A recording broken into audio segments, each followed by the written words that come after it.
केवल आधा पहर बचा है। सूर्यास्त के बाद वो अश्व अग्नि कुंड में गिरकर स्वाहा हो जाएगा। उस गुफा के भीतर फिर ना रहेगा अश्व और ना होगा अश्वमेध यज्ञ। मुझे पकड़कर भी कुछ नहीं कर पाओगे। ये प्रयास निरर्थक रहेगा। मारना है तो मार दो, कोई भय नहीं है मुझे।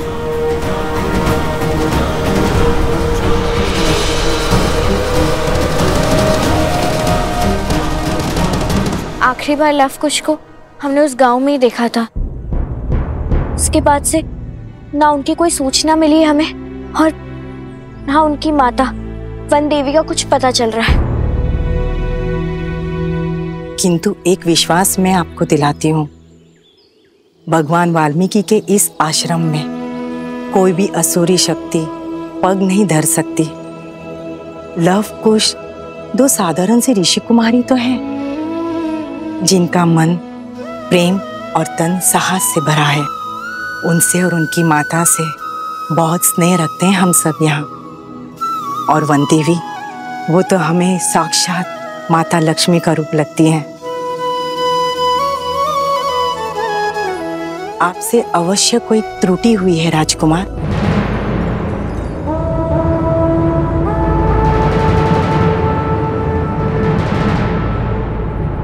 भगवान वाल्मीकि की अनुपस्थिति में मैं यहाँ अयोध्या की परंपरा को धूमिल करने अथवा किसी को भयभीत करने नहीं आया हूँ। हमारा तो धर्म ही है ऋषि मुनियों की सहायता करना, उनकी रक्षा करना।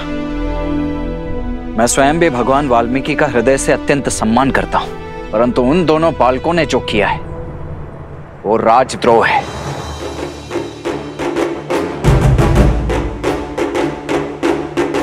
और भगवान वाल्मीकि के कारण ही मैं आज यहां केवल उन दोनों बालकों को समझाने आया हूं। आप सभी के पास कल सूर्यास्त तक का समय है।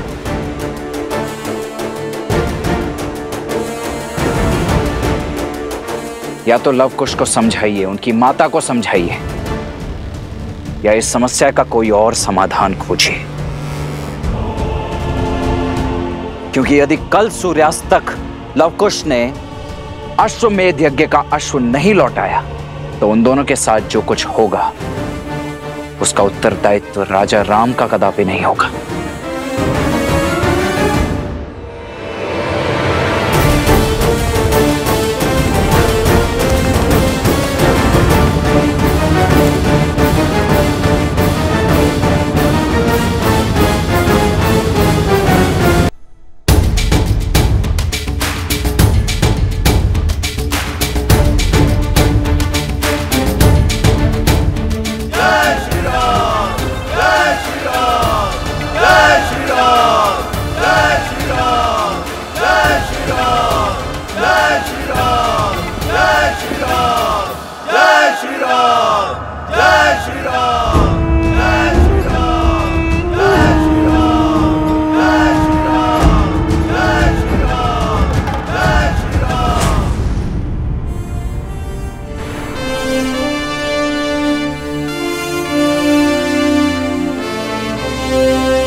महाराज, मन की शांति पर चिंता का ग्रहण लग गया है। महाराज, एक बहुत ही अशुभ समाचार सुना है हमने। हाँ महाराज, हम तो यहाँ बालकों के उज्जवल भविष्य के लिए, संसार के कल के लिए गुरुकुल बनवा रहे हैं, और वहाँ वो दो उदंडी बालक अयोध्या की सेना को परास्त करने में लगे हैं। हम उनसे अपना अश्व पुनः नहीं ले पा रहे हैं। इस घटना ने हमारी ख्याति को धूमिल कर दिया है प्रभु। कहीं देवता हमसे रुष्ट तो नहीं गए? कहीं अयोध्या के सर कोई आपदा तो नहीं? महाराज, राम राज्य की कल्पना को सत्य बनाने के लिए आपको धनुष उठाना ही होगा महाराज। उन दो बालकों को दंड देना ही होगा।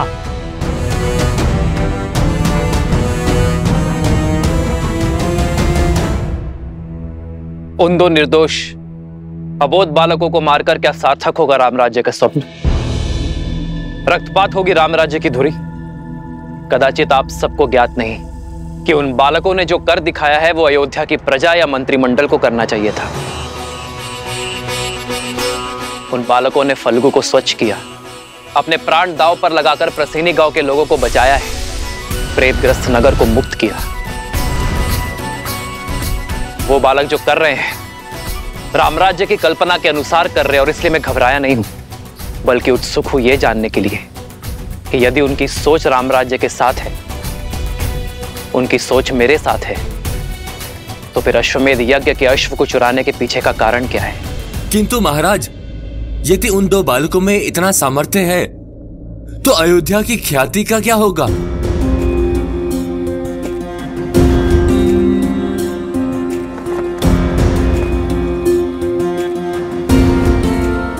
अयोध्या की ख्याति का केवल 2 बालकों के वध में है। मैं जानना चाहता हूं कि आपकी चिंता रामराज्य के लिए है या अपने प्राणों पर आए संकट की है, और वो संकट जो केवल आपका भ्रम है। जो रामराज्य के साथ है उनके मन में चिंता नहीं, कर्म में साहस और धर्म होता है, जो उन 2 बालकों के कर्म में है। और आप चाहते हैं कि मैं आपके संतोष के लिए धनुष उठाकर उन बालकों के प्राण ले लूं, किंतु अयोध्या का राजा होने के नाते, महाराज दशरथ का पुत्र होने के नाते मैं ऐसा नहीं कर सकता। किंतु एक वचन अवश्य देता हूं कि ये राम अपनी अयोध्या पर संकट नहीं आने देगा।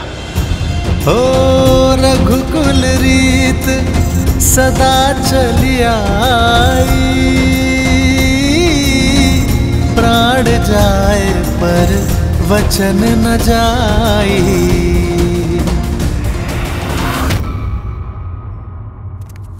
अरे अरे, इतने सारे प्रश्न हैं, पूछते क्यों नहीं?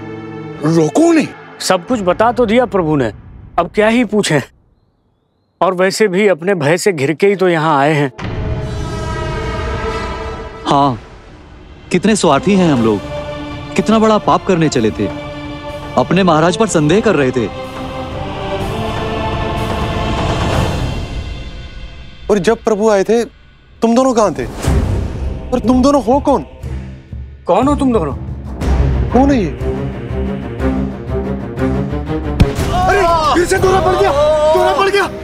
अरे फिर से दौरा पड़ गया, मेरा मित्र मर जाएगा, बचाओ इसे। कोई वैद्य को बुलाओ, वैद्य को बुलाओ, बचाओ इसे, बचाओ।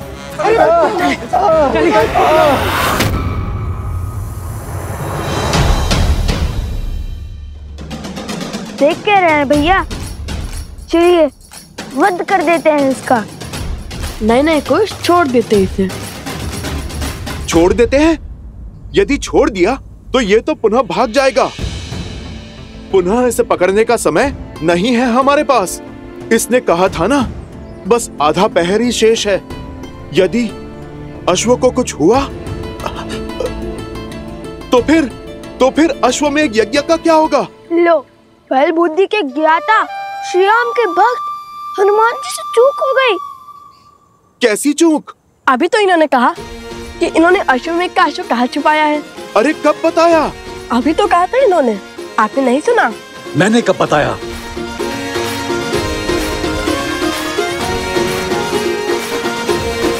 अरे मुझे तो बताओ कि अश्व कहाँ है? लो, आपने भी नहीं सुना? और वैसे भी हम आपको क्यों बताएं? यदि आपने हमसे पहले उस अश्व को अपने संरक्षण में ले लिया तो? चलिए भैया चलते हैं। मैंने कब बताया? आत्मविश्वास अच्छा है, अति आत्मविश्वास नहीं। अभी विचार बनकर हंस हंस कर सब बता दिया, अब सब कुछ भूल गए।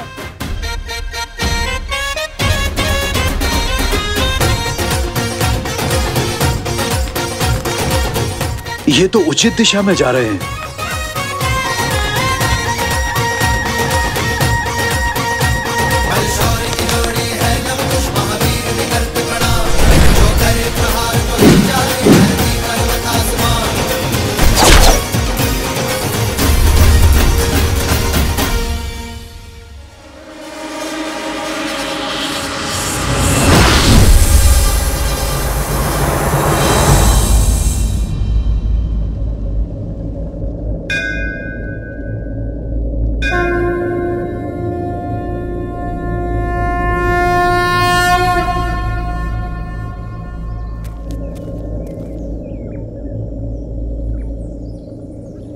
कुछ समझ नहीं आया।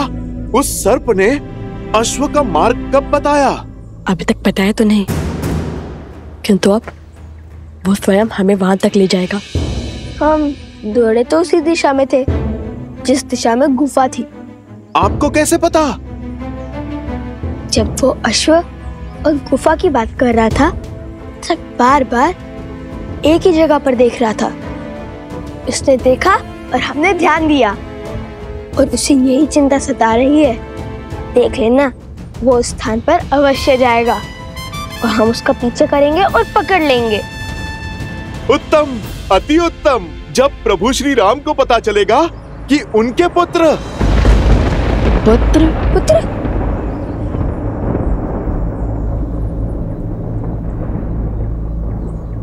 उनके भक्त साहसी ही नहीं बुद्धिमान भी है, तो प्रभु कितने प्रसन्न हो जाएंगे। आप मेरी बात मानिए, हम अश्व लेकर सीधे प्रभु के पास चलते हैं।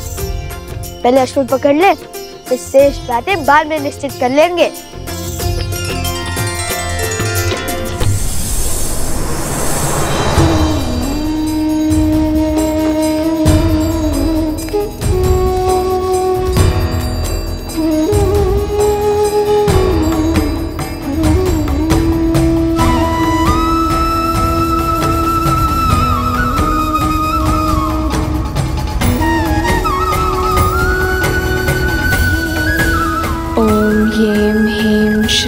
त्रिपुर सुंदरीय नमः।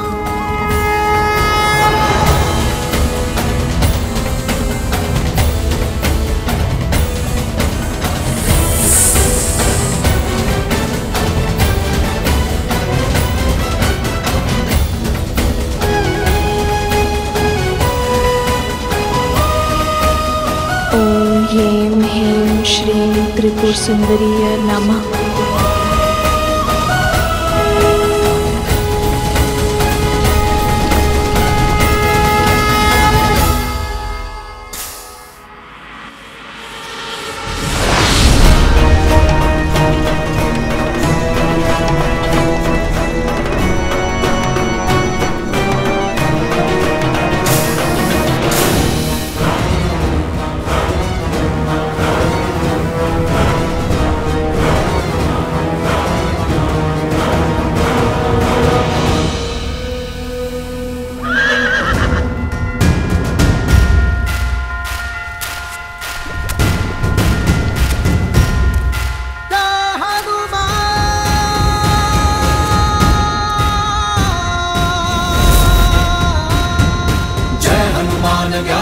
सागर जय कपीस तिहु लोक उजागर, आपन तेज समारो आपे, तीनों लोक हाथ कहे कापे।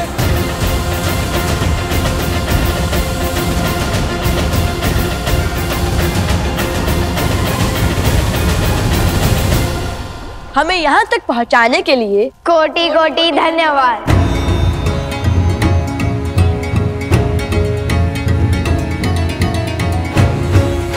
जय श्री राम। राम राम कहो जय श्री राम, दशरथ नंदन राजा राम। राम राम भजते हनुमान, अवध बिहारी राजा राम। ओहो ओहो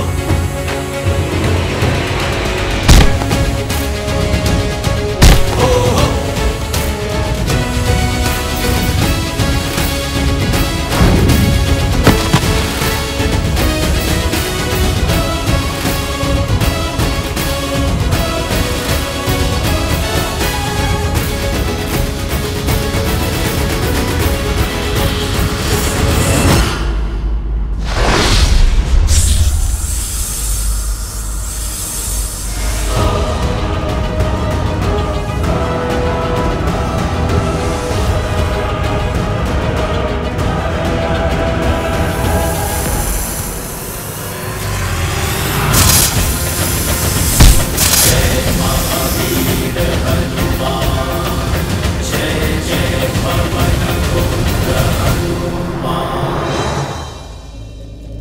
भैया, ऐसे महाबली से कैसे लड़ेंगे? जय जय महाबली।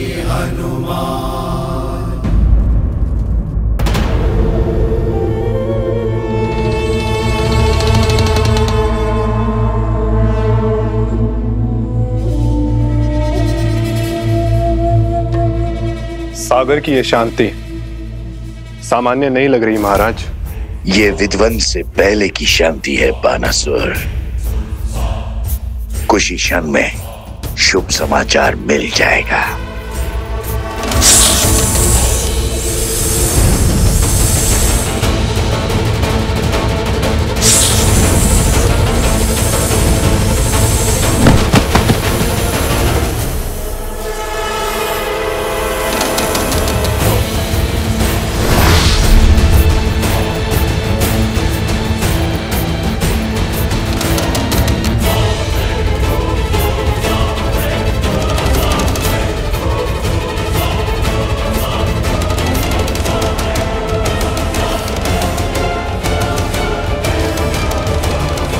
मित्र, क्या हुआ तुम्हें?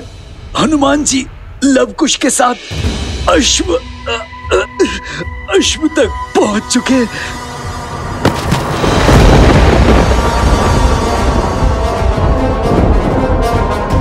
मूर्ख, आगे बोलो। और क्या देखा तुमने? क्या हुआ वहां?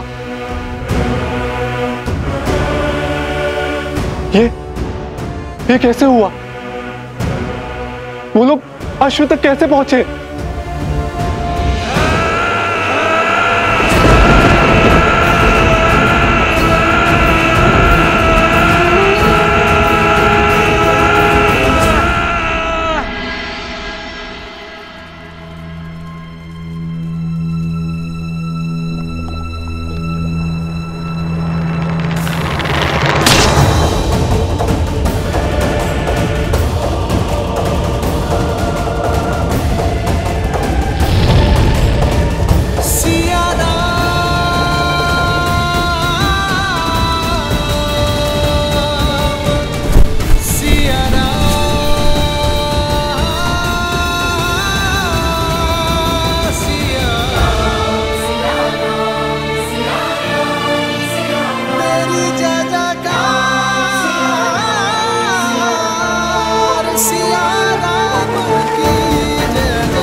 मेरे लवकुश की रक्षा करना माता।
प्रभु, प्रभु,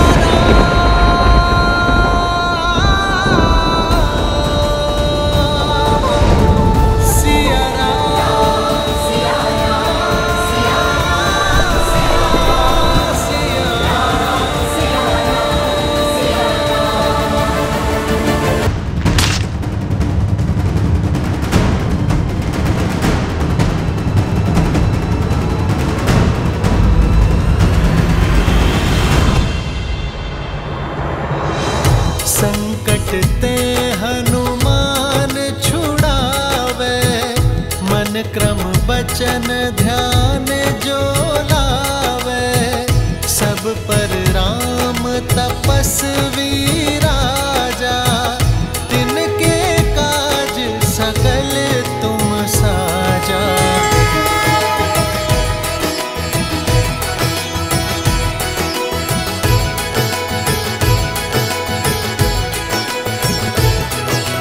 बालकों,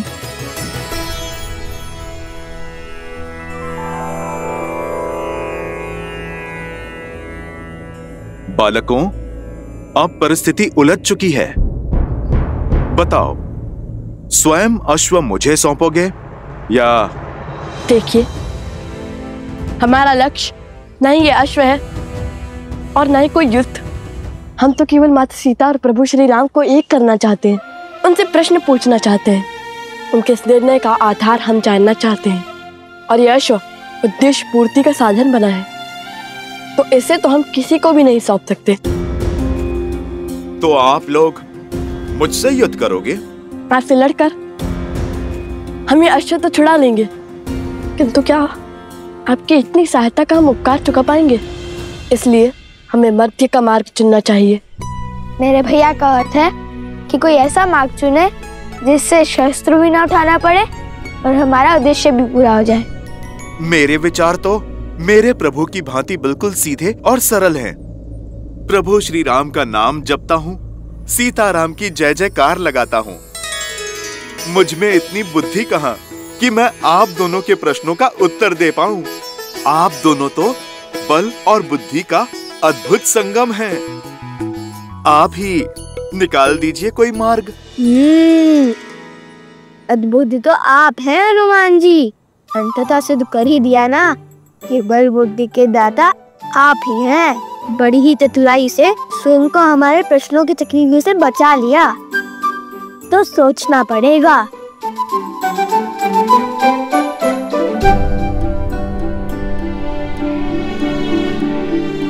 भैया, हनुमान जी तो बड़े बलवान हैं, उनसे लड़ेंगे कैसे? और बातों में आकर तो ये अपने राम जन्म से हटने से रहे। तो फिर कोई मार्ग भी नहीं है हमारे पास, हमें हनुमान जी से युद्ध ही करना होगा।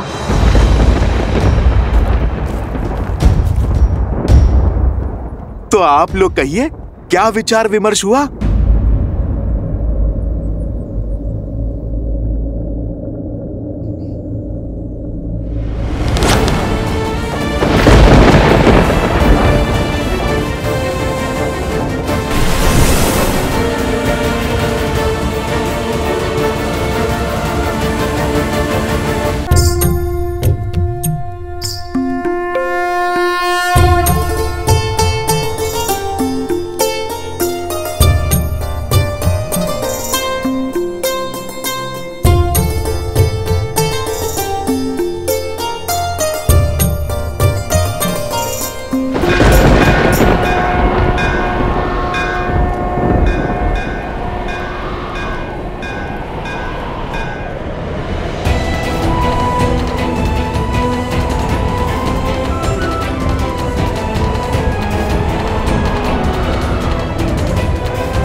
प्रभु राम की सेवा हो या फिर माता सीता की सेवा, वो दोनों एक ही तो हैं मेरे लिए।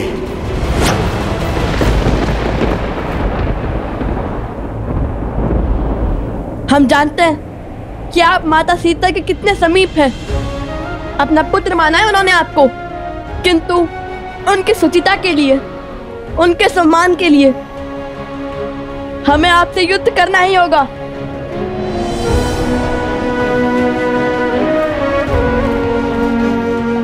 भैया, हम अपना धर्म निभा रहे हैं और हनुमान जी अपना।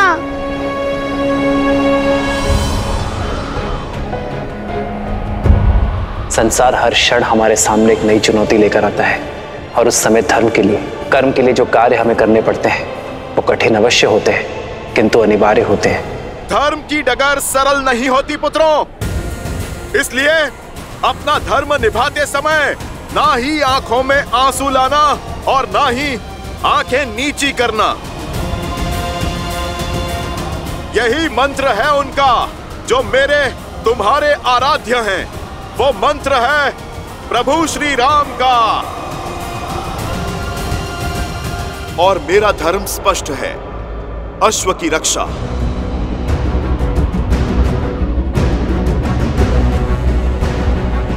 भैया, हनुमान जी सत्य कह रहे हैं। हमें अपनी प्रतिज्ञा निभानी होगी, चाहे मन कितने भी दुख से क्यों ना भरे हों।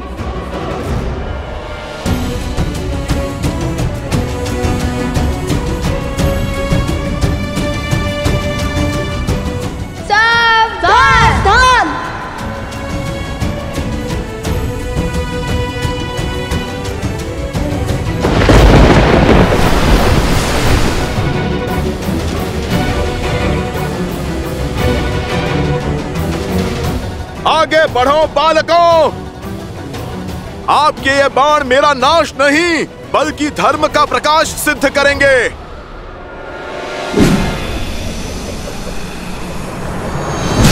महावीर हनुमान,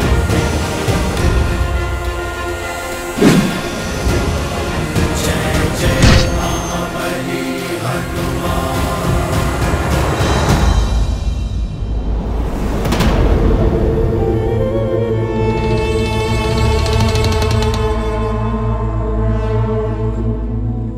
हर बार स्वयं असफल होकर मुझे नए कार्य में लगा देते हैं महाराज। अब पुनः इस विशाल वन में उस अश्व को खोजना होगा। क्या भाग्य पाया है बाणासुर।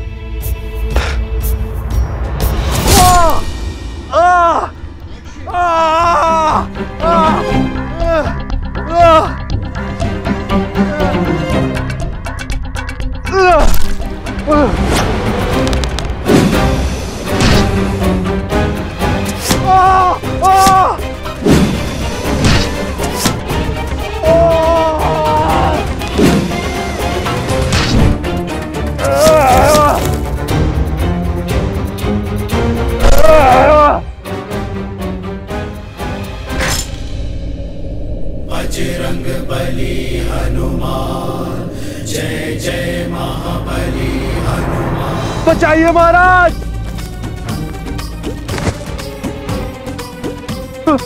बचाइए, बचाइए महाराज, बचाइए। तो सीता आश्रम छोड़ चुकी है।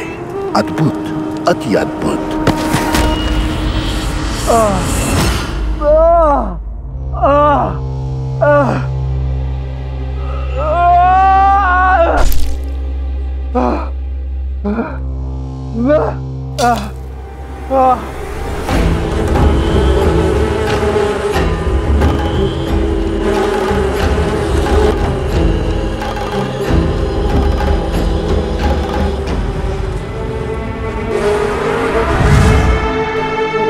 महाराज, आपने मुझे अश्व मारने का कार्य सौंपा है या मुझे प्रताड़ित करने का षड्यंत्र रचा है? मौन रहो मूर्ख। इसी क्षण सीता के पास जाओ। त्रिपुर सुंदरी मंदिर में पूजा कर रही है वो। बहुत प्रतीक्षा के बाद ये अवसर हाथ लगा है। जब सीता आश्रम की सुरक्षा सीमा से बाहर है, अब मैं वही प्रजा द्वारा उसका वध करवाऊंगा। माता की चित्कार पुत्रों को भी खींच लाएगी और उस वानर हनुमान को भी। बस पीछे से हम उस अश्व का अंत कर देंगे। इसे साथ ले जाओ, मेरी मायावी शक्तियां है इसमें।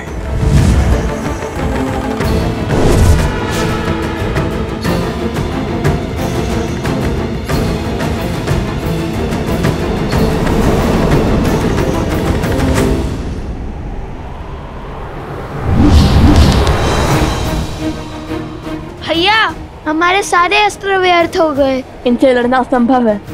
इसलिए तो बार बार पूछ रहा था, इनसे लड़ेंगे कैसे? क्या हुआ बालकों, किस सोच में पड़ गए? मैं फिर कहता हूं, रोक दीजिए युद्ध। चलो हम अश्व लेकर प्रभु श्री राम की शरण में चलते हैं। हनुमान जी, मुझे आपकी बात स्वीकार है। अति उत्तम, अर्थात युद्ध समाप्त। किंतु उससे पहले एक विनती है हमारे हनुमान जी। हाँ हाँ बोलिए, मुझे सब स्वीकार है, बोलिए।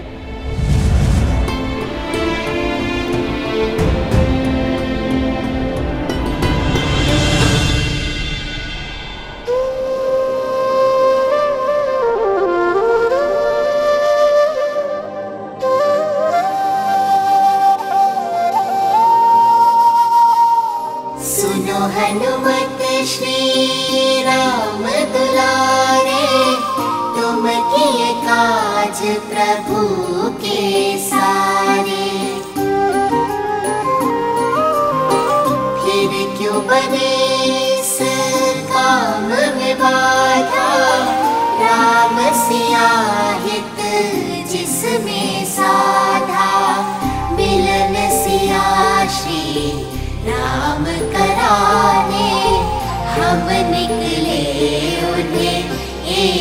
बनाने बैठे अवध आसन सिया राम, राम सिया राम, सिया राम, सिया राम, राम सिया राम, सिया राम, सिया राम, राम सिया राम।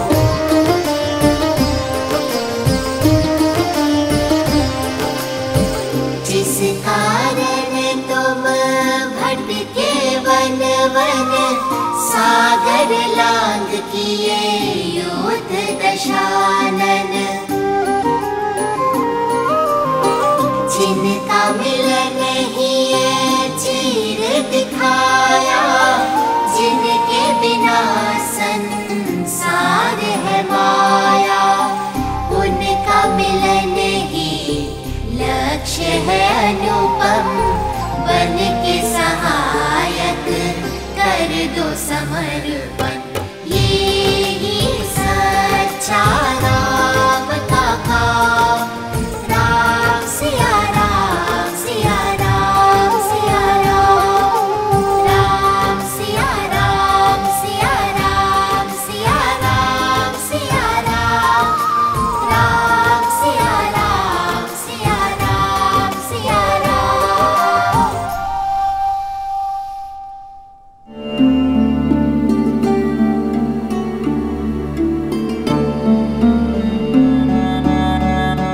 हनुमान जी, हम जानते हैं आपका हराना असंभव है, किंतु श्री राम और माता सीता को साथ लाने का और कोई मार्ग नहीं है हमारे पास। इसलिए ये हमारी विनती है कि आप स्वयं हमारे बंदी बन जाइए।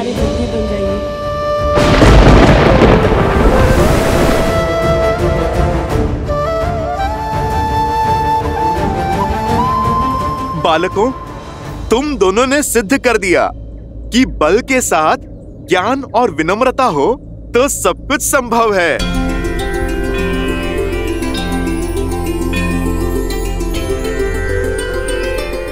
मैं राम भक्त हनुमान आपका बंधन स्वीकार करता हूँ।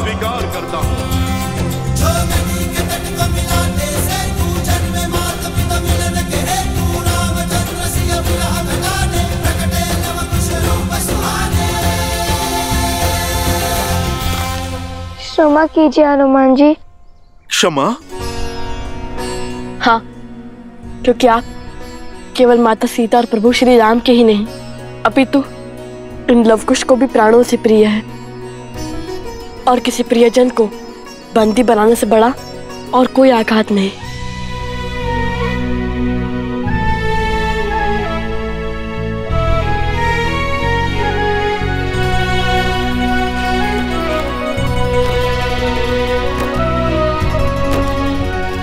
आप दोनों ने जो किया वो सीख है इस संसार के लिए, जिसे मानव कालांतर तक स्मरण रखेगा।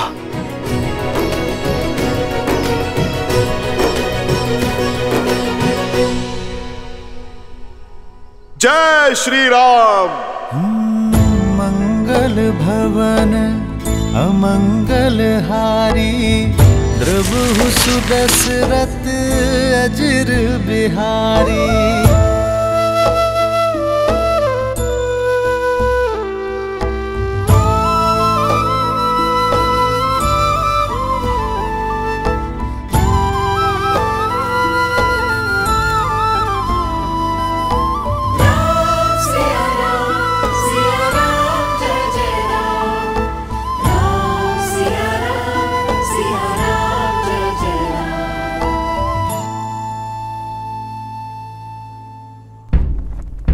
ये नाद, चलो चलो।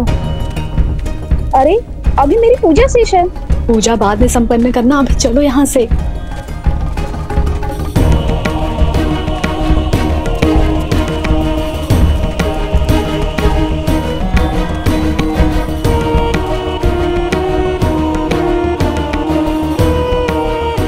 ये अकस्मात सब चले क्यों गए? सुनो सुनो सुनो, एकादशी के पर्व पर महाराज धन्यमाली देवी त्रिपुरा सुंदरी के दर्शन करने पधार रहे हैं। माता से अपनी राज्य की कुशलता का आशीर्वाद मांगने पधार रहे हैं। महाराज धन्यवाली की, महाराज धन्यवाली की।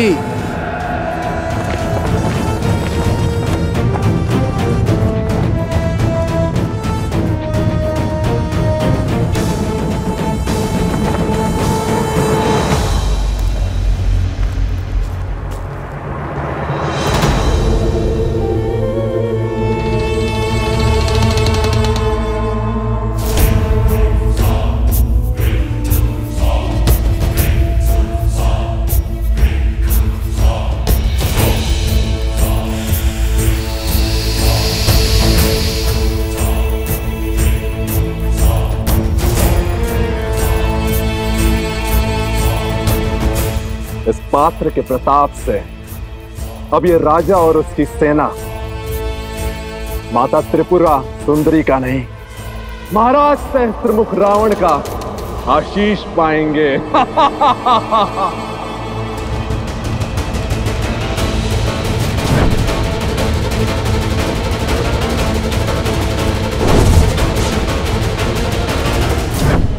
सेनापति,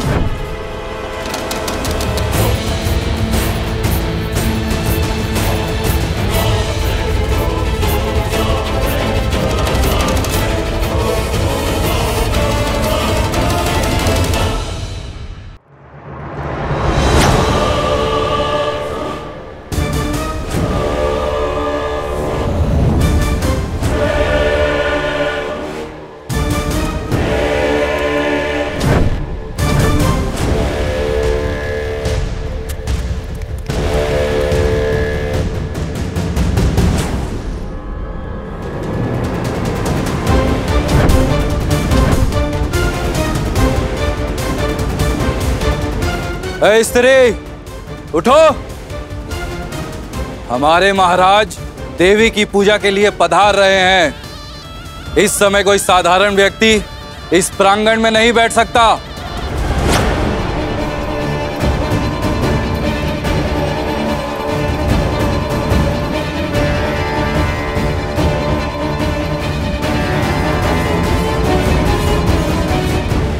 माता की दृष्टि में कौन साधारण, कौन असाधारण, सभी भक्त सम्मान है और सभी को पूजा करने का अधिकार है।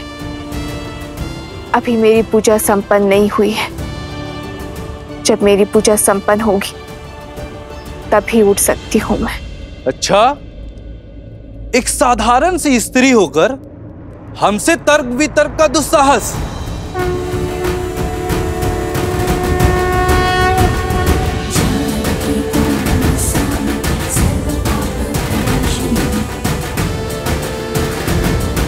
साधारण कहाँ हूं मैं? माता त्रिपुरा सुंदरी की भक्त हूं मैं, और भक्ति के रंग में रंगा हुआ मन कभी साधारण नहीं हो सकता। क्या तुम नहीं जानती मैं किसकी बात कर रहा हूं? यहाँ के महाराज श्री धन्यमाली पूजा के लिए पधार रहे हैं, और हमारे महाराज के अपमान का दंड तुम्हारे जीवन का अंत है।